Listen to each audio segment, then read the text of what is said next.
A while back I did a video on lightning. I was talking about lightning. What if lightning doesn't discharge from the clouds? What if it's discharged from the upper atmosphere and the clouds are just a bridge? And I started thinking about, well, what would cause the capacitance in the upper atmosphere? I started thinking about the jet stream, the constant motion of air mass against air mass, high speeds and high volumes. Not only that, but you've also got the magnetic flux passing in and out of the atmosphere. You've also got solar radiation entering the atmosphere. There's all kinds of things that would cause those bodies of molecules to become highly charged in an imbalanced nature. What really got this idea going was I saw something on a phenomenon called sprites.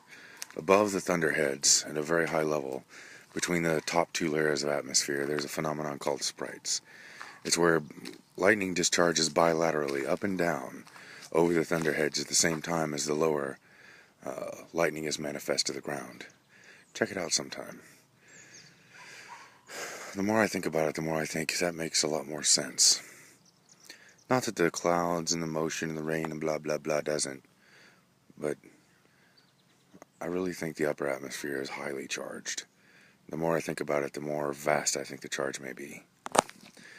I'm sure right now somebody's thinking, well, that's impossible because lightning goes from the ground to the air. Well, I don't know if any of you are welders, but there's a thing called DC negative.